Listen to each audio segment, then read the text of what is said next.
All right, people, you're gonna wanna stick with me in this one because I'm going to unveil something I call a silent killer that's been blocking you and so many others from making more money for a while now. Then I'm going to teach you how it's been programmed into your mind without you even knowing it and what you need to break through it so you can finally enjoy the growth and the lifestyle that you've always wanted. Today, my friends, you are going to become a Jedi warrior on this topic. Let's go. All right, Biggie said, more money, more problems, but I beg to differ. Guys, if you don't know me, my name is Joe Simon and I've been mentoring companies for the past 20 years on sales and leadership.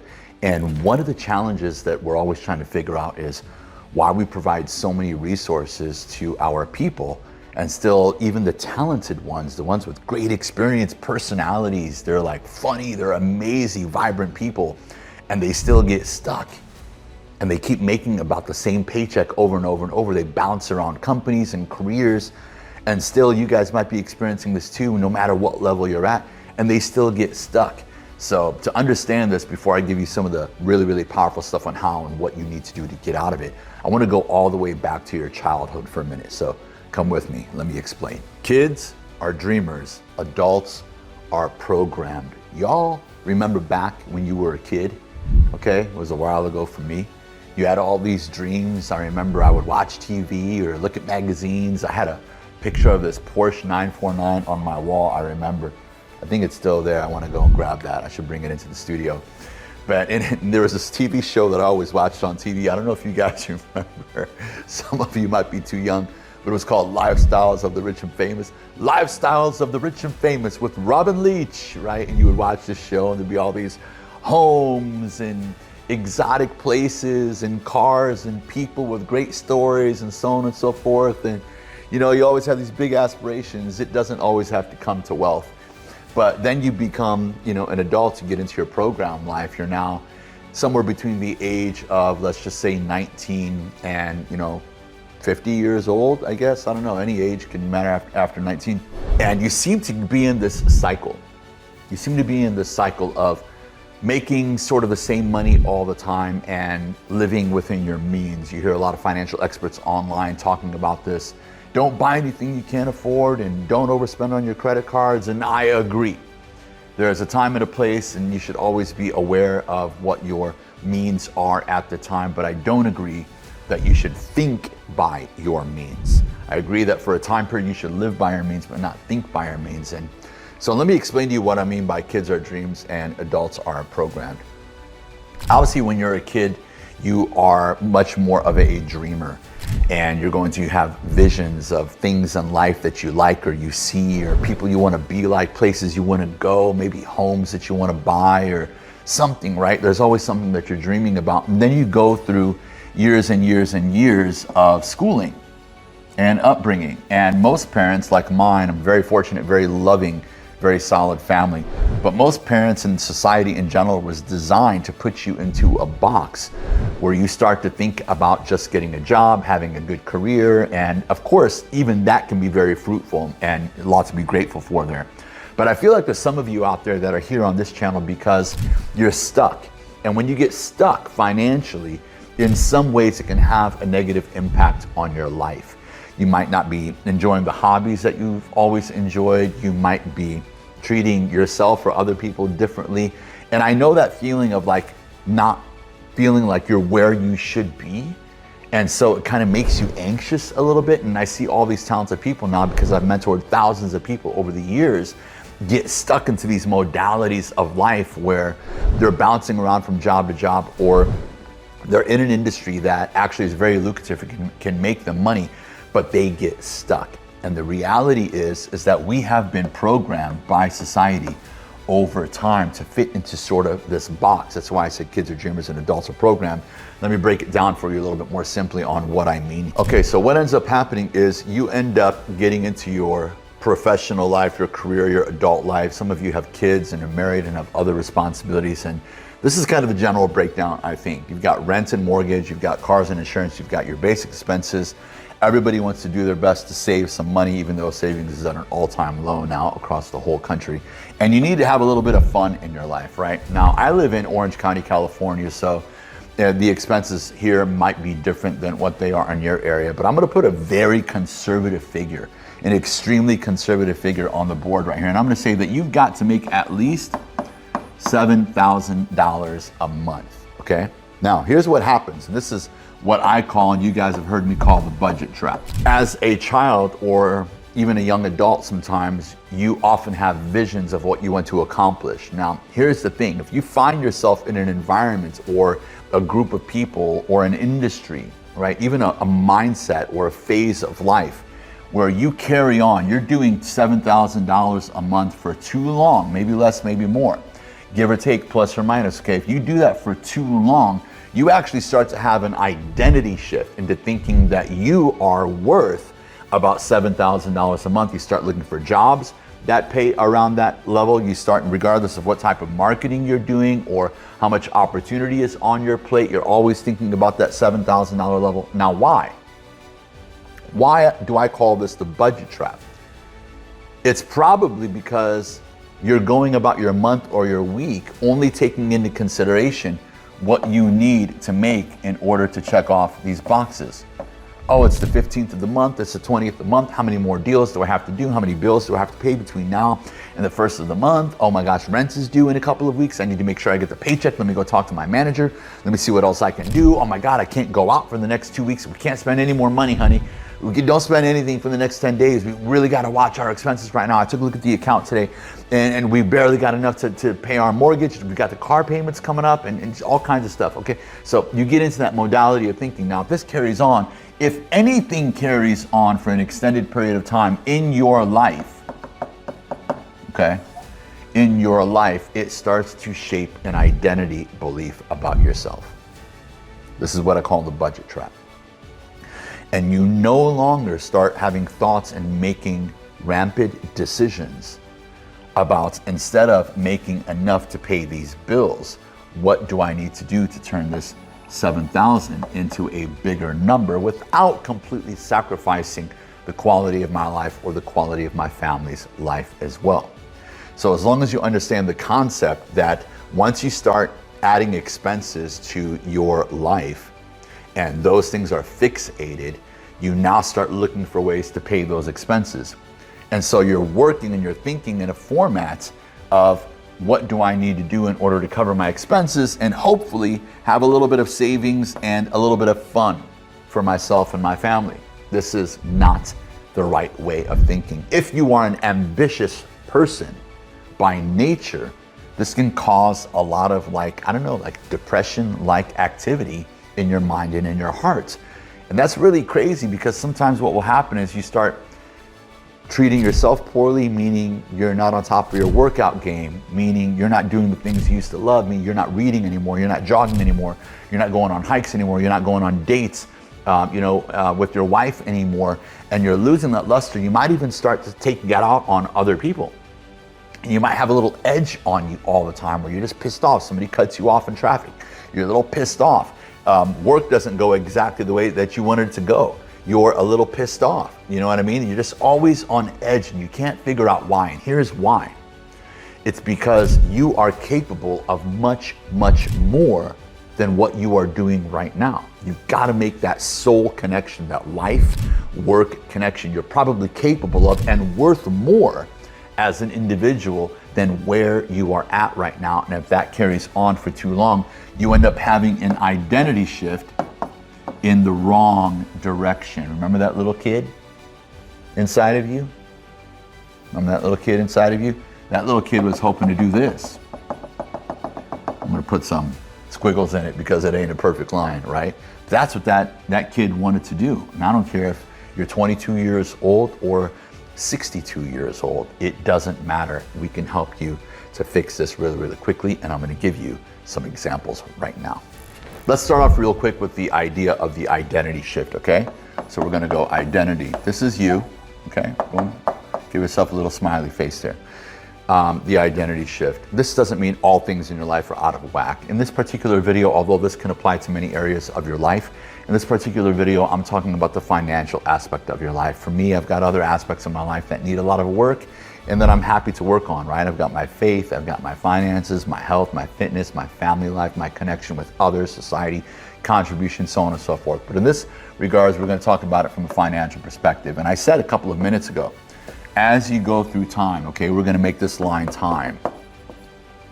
As you go through time, if your income gets to a certain level, and let's just call it the 7K figure, and then you're at this point in your life right here, okay, at whatever age you're at, whatever phase you're at, and then you start forming all of these expenses. All right, you've got all your basic expenses, so on and so forth. What you'll start doing is, regardless of your potential, you will start to choose jobs, make decisions, apply energy levels, effort, study, and practice so that you can make sure that you're able to handle this $7,000 nut right here. And you'd like to have a little bit of money left over. And this is why I take a look at people with so much potential, and they're 17, 18 years into their career. They're like, I'd like to build up my savings a little bit more. I'd like to begin investing. And I'm like, what do you mean you'd like to begin investing? I mean, I know what it's like to be in a temporary rut. I've been there sometimes for 2 to 5 years at a time. But you've been in sales, or you've been in management, or you've been in accounting, or you've been a tax person, or whatever it is, right? A real estate agent for a decade now. And so why are you still stuck trying to figure out how to get a little bit of additional money into your hands, into your accounts, and into your family's life? And it's because of the identity shift. You see, one of the ways I identified this, when I told you I was looking at patterns from companies, and I'm talking about at this point when I recognize, I think I know what's happening for some people. I was probably 15, 16 years into my coaching career, and I would realize that the people we would interview and train, I'm like, they're so talented, man. Like when I'm working with them, they're really, really good. And then we would provide all of the right things, right? We would provide marketing, we would provide technology, we would provide an office, we would provide training. Okay, we would provide food sometimes. I got clients that provide therapy to their people. They have experts come in and speak on all types of topics to help elevate your life. And still I'm like, dude, why do so many of these talented people, I know they have potential because I've learned to recognize that in people. I know when I can help double and triple or quadruple somebody's income. I'm like, what is going on?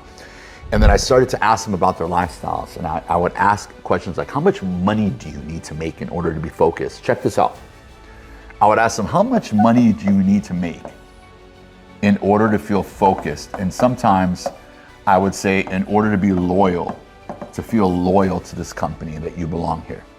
And people would often give me a number. Now, the majority of the time I would say, what do you need to, because everybody would come in and be like, I want to make 15,000, I want to make 20,000 or whatever. And I'd be like, okay, what do you need to make to survive? What do you need to get all your bills paid so that you're not stressed about your bills? Everything and everyone is taken care of when it comes to just the standard of living of where you're at right now. And they would give me a number. Again, let me use this number 7K. So they would have this goal number of, let's say, $20,000, right? This big goal. And then they'd say, I need at least 7K. I got 2 kids, I got this, I got the high school, I got my son plays sports, my wife helps out as well. She does work, she does great, she's awesome, blah, blah, blah, or a single person, whatever the case may be.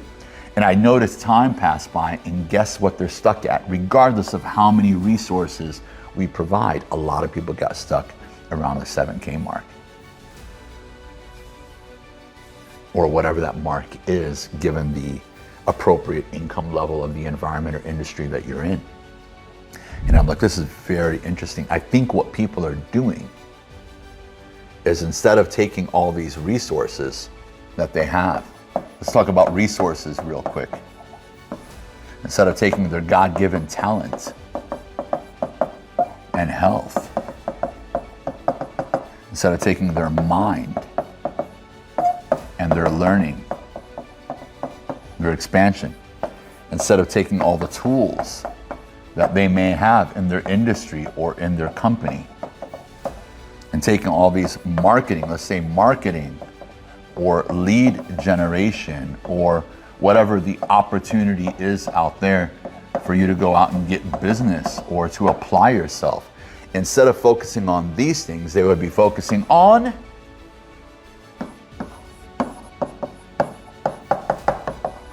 their budget. You're not yourself anymore.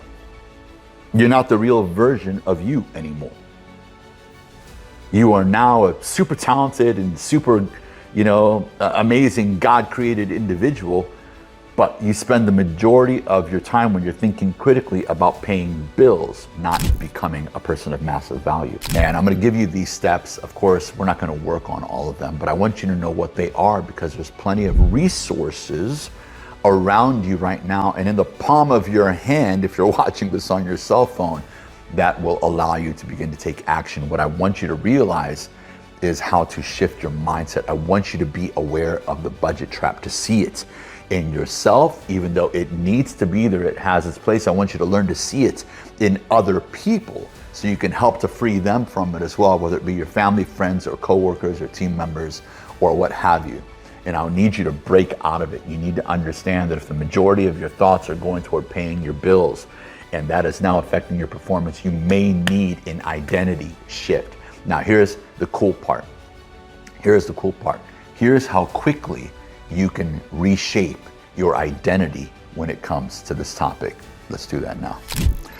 All right, so I'm gonna go back to time. Okay, this is the programmed version of you. Programmed version of you, time, 1, 2, 3, 4. I'm gonna refer to this in years. 1 year, 2 years, 3 years, 4 years, okay? And this can happen very quickly. Sometimes an identity shift can crush you within a series of months, and it just means that you've been stuck for a while. It doesn't mean that you're not grateful. It doesn't mean that you're not doing well. It's just, if you aspire to make more money and to grow as an individual in your career, you need to understand this. And it's very simple and it's very powerful. As time goes on, the longer you spend at whatever income level, the more likely you are to believe that that is what you are worth or capable of. So instead of focusing some of your energy and attention on who do I need to become or what needs to happen in order for me to get to the next level, you start to look for opportunities only to satisfy that 7K. Where you choose to live, what apartment you live in, what community, what car you choose to buy, how you invest money. If you invest money, it might even block you from being in some type of relationship or a new business because you never feel you have the bandwidth. When I get enough money, I'll. Now, if you guys haven't seen it yet, go check out the video I did in the Storytime segment of the Stronger, Smarter, Richer show, where I talk about a story back in 2008 of how I was just going through it, man.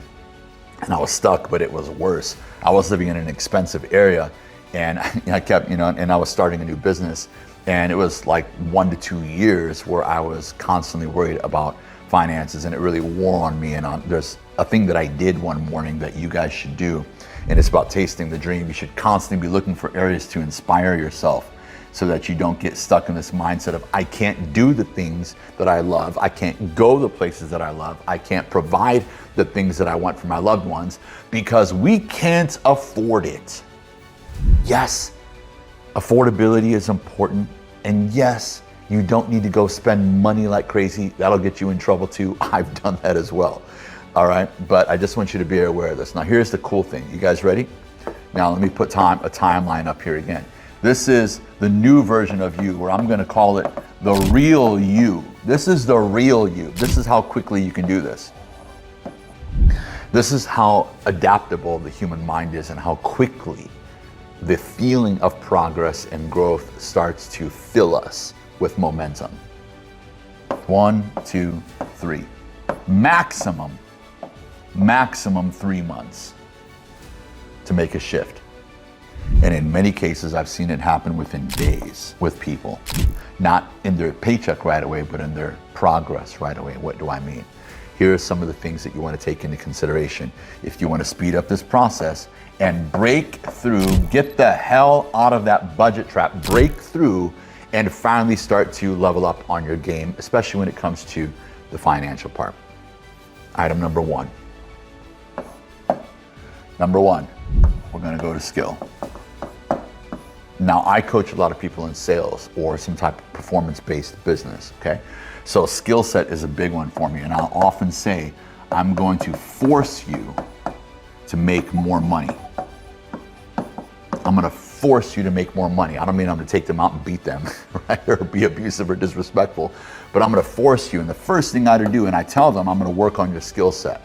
Now, I don't know what you do out there, or what business you're in, or what industry you're in, but there is plenty of information, of which probably 80% of it is free, in which you can begin to work on your skill set. But let me ask you a question.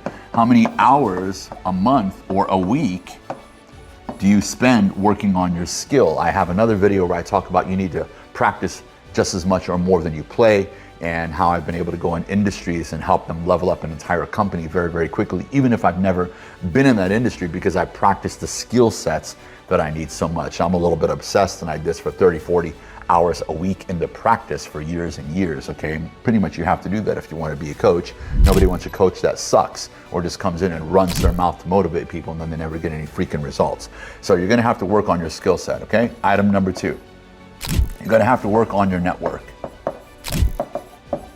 This is a popular one. This is popular when people say, surround yourself with people who are successful. Surround yourself with people that you want to learn from. And this is so that you can be in an environment, and not constantly. You can't be like, yo, kids, you got to go. Friends, see you later. But you want to make sure you're surrounding yourself or putting yourself in environments. Now listen, for years, I didn't have the money or the wherewithal to go out and travel and go to masterminds and seminars and belong to groups, and everybody wants a freaking fee these days just in order to go hang out with them sometimes. So I used YouTube a lot. YouTube, books, and studying. In fact, I spent weeks and weeks and weeks, months, I think, at Barnes Nobles back in the day reading books. So if I can't do it physically, I'm still going to do it cohesively, meaning with my attention. So you're gonna have to work on your network a little bit. Now, if that means spending more time with top producers in your company, or going and enjoying lunch together, or changing your location of where you sit, sometimes it means that you're not with the right company, okay? And when people tell me I can't find good people, I'm often gonna tell the company, I'm like, you ask me to find good people all the time. What you need to do, if this is a reoccurring problem, you need to become the right company. Then you won't be so stressed about finding the right people, all right? But with that being said, again, your skill set and your network, okay? And number 3, you need to work on your vision a little bit. Now, what do I mean by vision? I do something with my clients called RPM. And by my clients, I actually mean the individuals. And this is results, and then purpose, and map, or mapping. And we talk about whatever it is, their vision or the goals that are really gonna help them get to the next level in their life, in their well-being, and in their finances. And I'm very specific about the question, so we'll do a separate exercise and video on this some other time, but you want to be very, very specific, and I don't move into purpose until I find out specifically what they want. I haven't bought a house ever. I want a house. I want to invest. I promised my mother that I would help her, be able to retire. I want my wife to be able to be at home with the kids for a few years. I promised my daughter that we would get a little bit bigger home so that she could have her own bedroom. I've got some friends that make a lot of money in crypto, man, and I can't even get in it, man. They're making all this money. I don't even have money to put in it. Whatever it is, right? I find out what specific goals they have. I have a guy the other day who, you guys might have seen in testimonials, he literally tripled his production within a week after we did one of these exercises, because combined with the training on the skill set and the RPM, he did a great job and went to it right away. And then I want to get into the why. So you need to know why you want these things to happen. You need to spend a little bit of time here. I'm not here to dive into this topic right now. I will in another video if you guys like. And then I do the mapping. And so what physically needs to happen? What numbers